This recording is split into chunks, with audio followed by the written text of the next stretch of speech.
كرزات، لحم، حلويات على رمضان، بشغلات حلوة ومناسبة نفس السعر. يلا وراي وراي وراي إلى الأمام.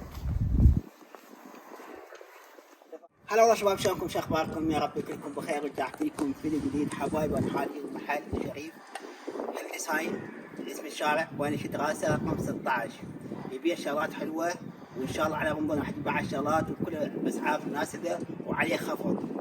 في شغلات حلوة يعني ساكن بهاي المدينة، يعني المدينة العفو يتمنى يعيش شخص يجي لهنايا وشهر رمضان راح يبيع شغلات خفض. حبايبي هسه حدخلكم جو المحل. هذا المحل كل شيء بيه كرزات، لحم، حلويات على رمضان، بشغلات حلوة ومناسبة نفس السعر. يلا وراي وراي وراي إلى الأمام. تفضلوا حبايبي تفضلوا. إن شاء الله هذا المحل رمضان حيكون محل فد شيء، ومثل ما قلت هاي كرزات عليه خفض همين. مثل ما قلت هاي المدينة هلدسهايم بايش تراسة 16. أتمنى كل هنا يجي على عم شريف وفي شغلات حلوة مناسبة، وإن شاء الله على رمضان حتشوفون بعد شغلات بعد أحلى. تعالوا هذا المسوار هني خيار طماطة وايد شغلات والله حلوة. يعني المحل كل شيء، المحل كل شيء.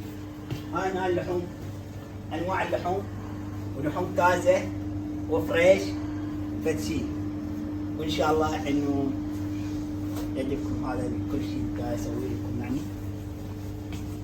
تعرفون هاي الرز يعني العدس، هو شغلات يعني هواي شغلات يعني شو اشرح. هواي شغلات موجوده بهاي المحل يعني مثل ما قلت لكم. هاي الباقيله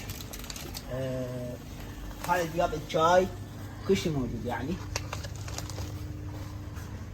ايضا هنا الاواطي يعني مثل ريد بول، الماي السفن، اي شيء، العصاير، انواع العصاير كل شيء موجود هنا يعني رخيص كلش على شهر رمضان.